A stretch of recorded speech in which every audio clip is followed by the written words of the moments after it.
प्रिय भाइयों नमस्कार। आज हम भारत सरकार, उत्तर प्रदेश शासन और भारतीय संविधान की बात करेंगे। भारतीय संविधान में यह स्पष्ट किया गया है चिकित्सा एवं स्वास्थ्य व्यवस्था राज्य सरकार एवं भारत सरकार की जिम्मेदारी होगी। और इसको अगर देखें तो भारतीय संविधान के अनुच्छेद 21 के तहत ये आता है, क्योंकि मानव गौरवपूर्ण जीवन तभी जी सकता है जब उसका स्वास्थ्य सही रहे। भारत में गरीबी अधिक है, उसका परसेंटेज अधिक है, इसलिए हर बार बजट में कम से कम अधिक से अधिक प्रावधान किया जाता है। इसके बावजूद एक तरफ मुख्यमंत्री जी उत्तर प्रदेश शासन लखनऊ हैं, दूसरी तरफ माननीय प्रधानमंत्री जी भारत सरकार हैं और केंद्रीय चिकित्सा एवं स्वास्थ्य मंत्री भारत सरकार हैं और मुख्य सचिव उत्तर प्रदेश शासन लखनऊ हैं और इस समय पार्थ सारथी सेन ये प्रमुख सचिव चिकित्सा एवं परिवार कल्याण उत्तर प्रदेश शासन लखनऊ हैं। अब उत्तर प्रदेश सरकार में भ्रष्टाचार की इंतहा कहें या राम राज्य की परिकल्पना कहें,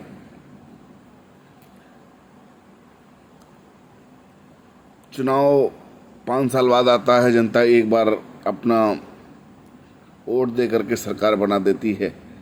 बीच में सरकार गिराने का जो प्रक्रिया है सीधे जनता के हाथ में नहीं रहती है, जो वोट के माध्यम से हो, ऐसा प्रावधान नहीं है। प्रत्येक डॉक्टर जो तहसील स्तर पर तैनात होते हैं, CSC PSC में तैनात होते हैं, उनका वेतन कम से कम 70,000, अधिक से अधिक 90,000 या 1 लाख के आसपास होता है और उसमें तमाम चीज़ें TADA भी होती हैं। डॉक्टर साहब के लिए आदेश है कि वो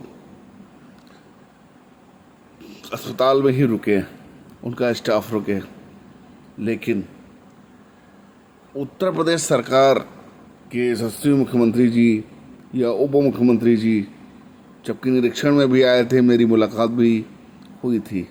अब मैं आपको अपना परिचय बता देता हूँ।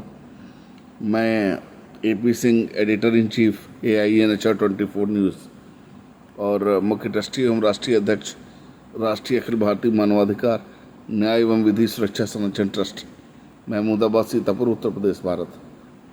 प्रश्नगत बिंदु यह है, अगर कोई शासन का व्यक्ति है या उनके करीबी लोगों का कोई व्यक्ति है और उसे उपचार के दौरान कोई परेशानी होती है तो कार्रवाई तुरंत होती है।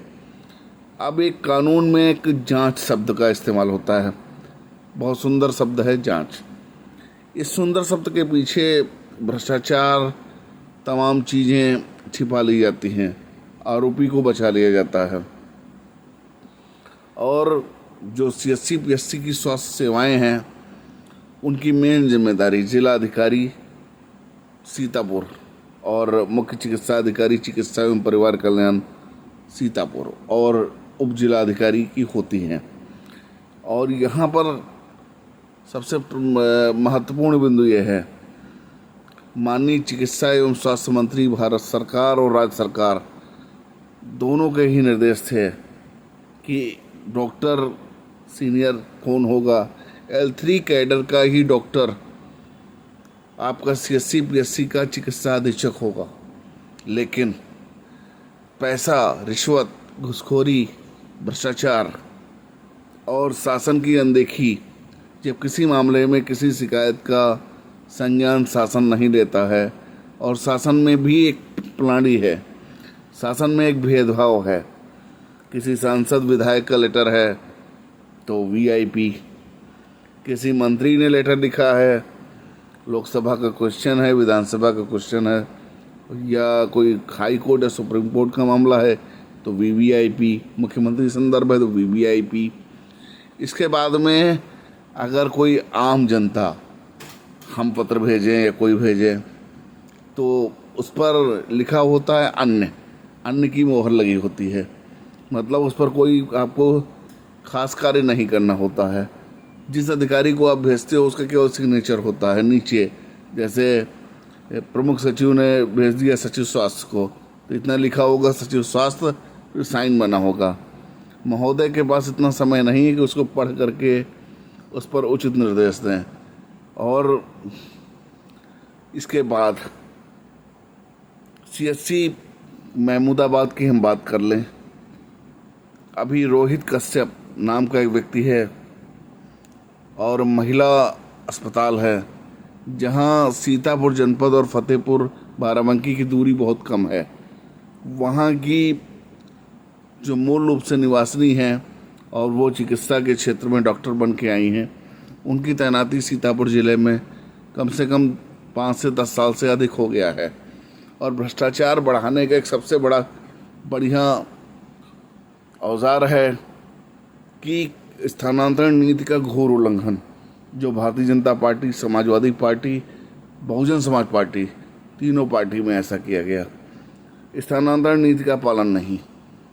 लोक सेवक हैं, वेतन है, सारी सुविधाएं हैं, लेकिन यहाँ पर 35 साल, 40 साल, 22 साल, 25 साल, 10 साल, 5 साल, इस तरह से अधिक समय एक ही जगह पर लोक सेवक अपना जीवन व्यतीत कर रहे हैं और भ्रष्टाचार का आनंद ले रहे हैं। अब रोहित कश्यप एक गरीब व्यक्ति था, सुनौली का है, महमूदाबाद का रहने वाला है, जिसको कई न्यूज़ चैनल ने चलाया है। मुख्य चिकित्सा अधिकारी चिकित्सा एवं परिवार कल्याण सीतापुर तत्कालीन मधु गौरला थी। उसने तो भ्रष्टाचार को मुख्यमंत्री का नाम ले करके कंठ कंठ तक सचिवालय प्रशासन, प्रमुख सचिव चिकित्सा एवं परिवार कल्याण, उत्तर प्रदेश शासन लखनऊ के यहाँ इतनी धमक थी कि अंडर सेक्रेटरी के स्तर के लोग भी उस पर कार्रवाई नहीं करते थे पैसे के बल पर, क्योंकि वहाँ सेक्शन बटा है। सीएमओ के खिलाफ शिकायत आएगी तो सेक्शन फला में जाएगी, डॉक्टर का ट्रांसफ़र होगा तो सेक्शन फला में जाएगी।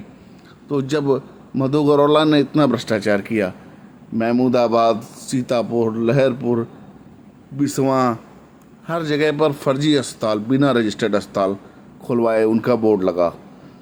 और जो रजिस्टर्ड अस्पताल महमूदाबाद में है, उनकी कहानी ये है कि डिलीवरी सिजेरियन ज़बरदस्ती की जाती है और अगर 15,000 रुपये सर्जरी में खर्च आया है तो वो 1 लाख रुपये लेंगे, ऐसे हॉस्पिटल हैं।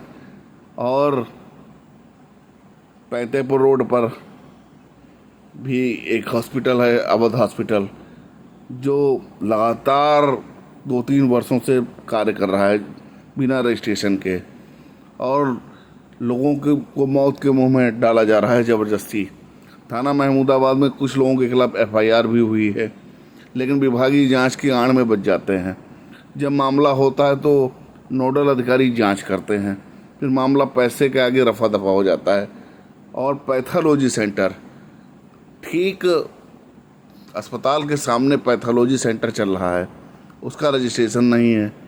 डॉक्टर साहब SN गुप्ता, जो फतेहपुर का रहने वाला है और खुरवल CSC PSC पे तैनात है, अब ये महमूदाबाद में ज़बरदस्ती ड्यूटी कर रहा है। खुरवल आज करीब 5 साल से बंद है और सीएमओ की जानकारी में है, डिप्टी CM जो औचक निरीक्षण के लिए जानते हैं उनकी जानकारी में है, डायरेक्टर की जानकारी में है, प्रमुख सचिव की जानकारी में है और DM साहब की जानकारी में है, लेकिन आज तक कोई कार्रवाई नहीं हुई। इनका काम है कि बाहर से दवा लिखना, जांचें लिखना, उसमें कमीशन लेना।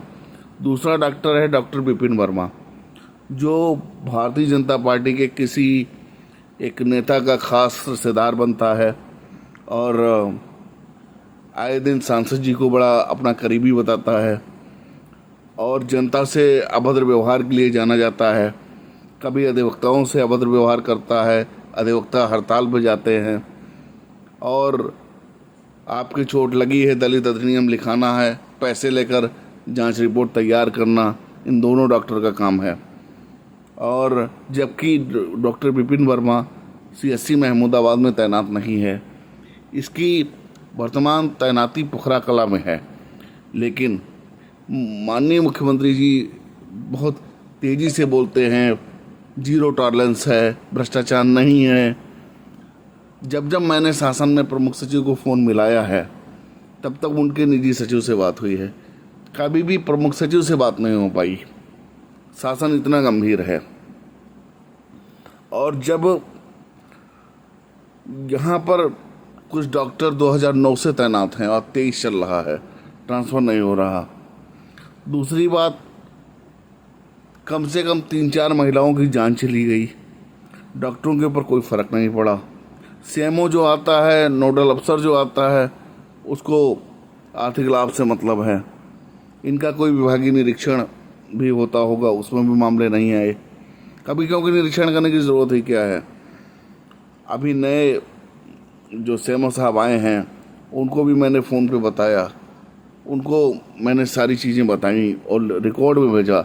राष्ट्रीय मानवाधिकार आयोग ने DM को नोटिस दी, प्रमुख सचिव चिकित्सा एवं परिवार कल्याण को नोटिस दी, डायरेक्टर को दिया और राज्य मानवाधिकार आयोग उत्तर प्रदेश को दिया। इतनी कार्रवाई होने के बाद चिकित्सा अधीक्षक डॉक्टर विवेक कनौजिया आज भी पदासीन हैं और इनका दारू वाला कांड वीडियो वायरल हुआ, SN गुप्ता का वीडियो वायरल हुआ। ये करते क्या हैं, जब कोई आदमी बीमार होता है तो उसका इलाज नहीं करते हैं, सीधे रेफ़र करते हैं और उससे लिखवा लेते हैं मेरी कोई जिम्मेदारी नहीं है। और ये इनका काम है। महमूदाबाद में किसी को कोई भी समस्या हो जाए तो यहाँ के डॉक्टर सिर्फ रेफ़र करना जानते हैं। मान लीजिए शासन के प्रमुख सचिव या कोई मंत्री आते हैं और यहाँ एक्सरे मशीन भी ठीक नहीं है और एकदम से कोई ऐसी घटना होती है कि तुरंत इलाज की ज़रूरत है, तो यहाँ के डॉक्टर जो 1-1 लाख रुपए वेतन ले रहे हैं, पहली बात तो डॉक्टर यहाँ शाम को मौजूद ही नहीं मिलेंगे, वो अपने हाथ खड़े कर देंगे, लिहाजा उनकी जान पर बनाएगी। पैथोलॉजी सेंटर, कई फर्जी अस्पताल और कई चीज़ें पूरे जनपद में चल रही, महमूदाबाद में चल रही हैं। SDM को सील करने की ज़रूरत नहीं है और CMO जांच के नाम पर पल्ला झाड़ रहे हैं। स्पष्ट शिकायत करता है कि हमसे 7,000 रुपया लिया गया। इसके बाद भी सुंदौली की जो शिकायत है उसका वीडियो बना है, उसने साफ कहा कि डिलीवरी के नाम पर 7 से 9,000 रुपये दिए गए। CMO किस मामले की जांच करा रहे हैं? CMO से 2 बार RTI पूछी गई, मधु गौरोला से पूछा गया, शासन से आया, RTI को इन लोगों ने दबा लिया। और हमने पूछा कि कुल कितने अल्ट्रासाउंड सेंटर चल रहे हैं, अस्पताल चल रहे हैं, कितने फर्जी चीज़ें चल रही हैं बताइए। इन्होंने बताने की ज़रूरत नहीं समझी। लेकिन अगर शासन में भ्रष्टाचार प्रमुख सचिव स्तर पर या शासन स्तर पर भ्रष्टाचार नहीं है तो इनको संरक्षण कौन दे रहा है? मधु गौरोला ने नियम विरुद्ध कई काम ऐसे किए हैं। अब डॉक्टर विवेक कनौजिया से भी सीनियर लोग L3 में मौजूद थे, उनको चार्ज क्यों नहीं दिया गया? इसको चार्ज दिया गया। इतनी शिकायतें होने के बाद जनता से पैसा वसूली हो रही है, एक्सटॉर्शन लिया जा रहा है, रिश्वत ली जा रही है। एंटी करप्शन कहाँ गया? कार्रवाई क्यों नहीं हुई? CMO जांच का वादा क्यों कर रहे हैं?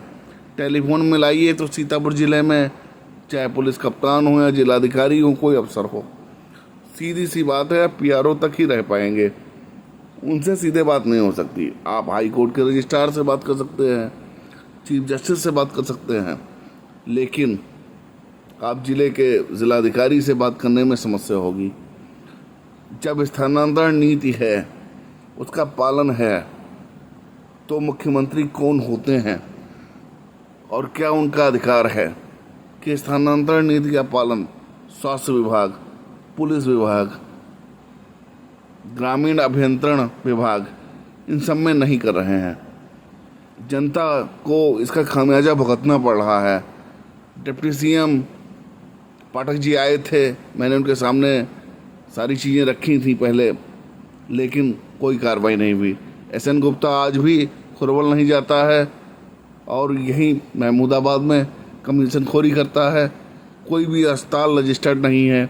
अगर आपके साथ कोई कैजुअलिटी हो भी जाती है तो आप उपभोक्ता फोरम में केस नहीं कर सकते हैं। कोई भी डॉक्टर मेडिकल स्टोर बिल नहीं दे रहा, आप कोई कार्रवाई नहीं कर सकते हैं। तो हम ये कैसे मान लें कि उत्तर प्रदेश सरकार, इसके अधिकारी एकदम ईमानदार हैं?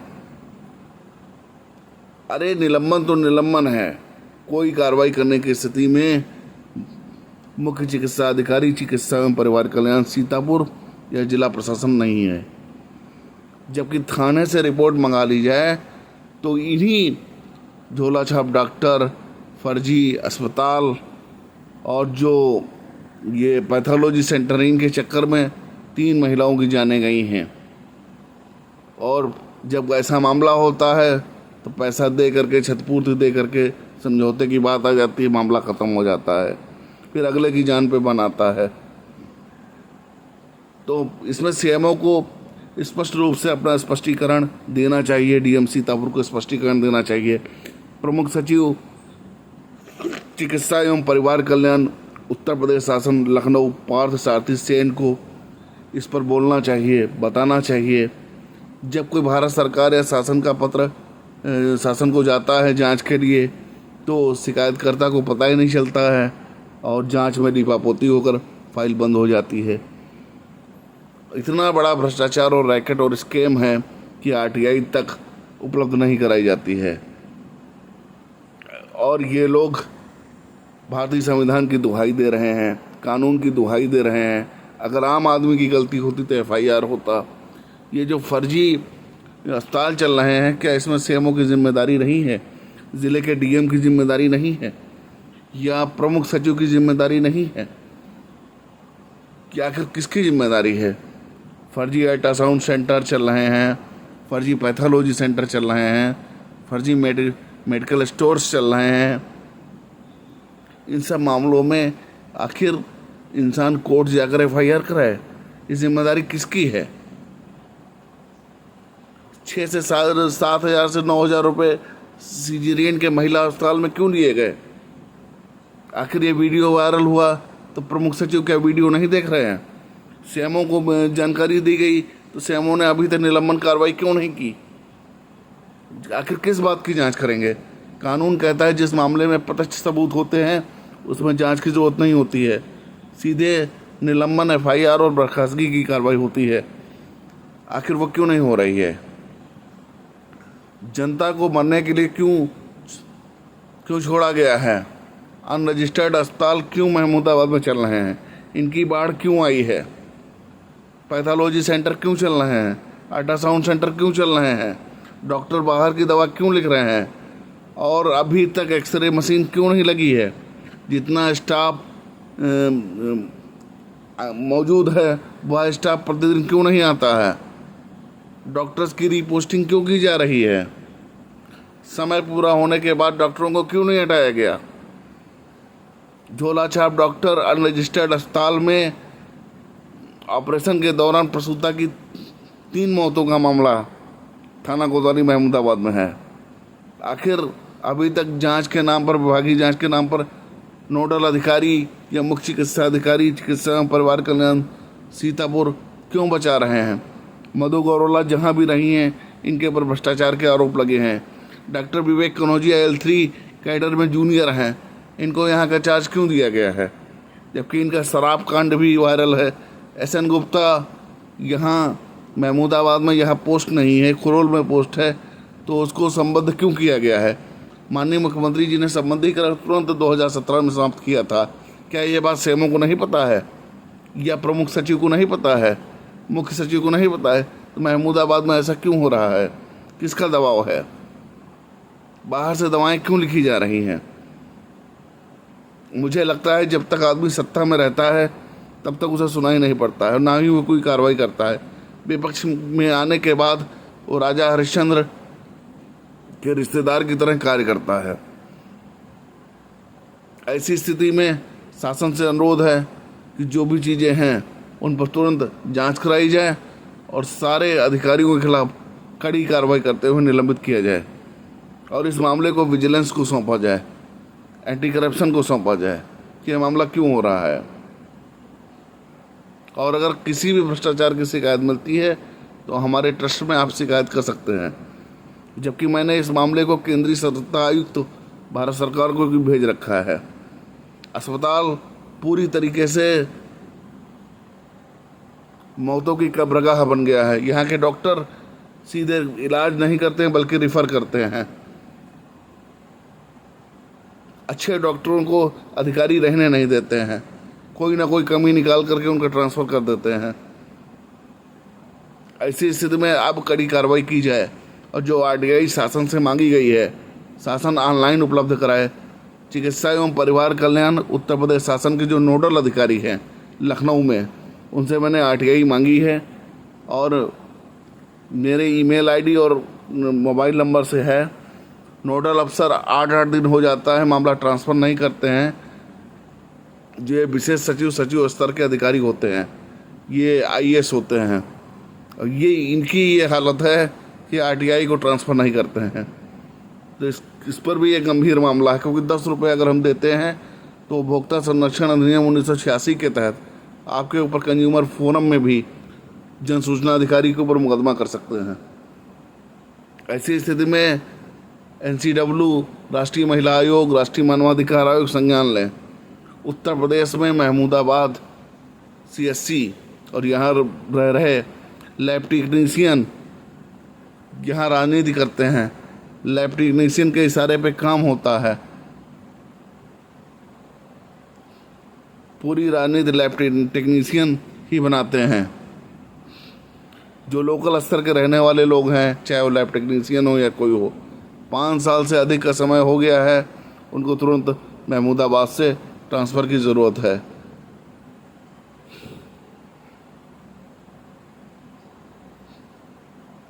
इस मामले में माननीय मुख्यमंत्री जी से मैं विशेष अनुरोध करूंगा कि इस मामले में प्रभावी कार्रवाई की जाए और हर मामले की विस्तृत जांच कराई जाए। जय हिंद, जय भारत।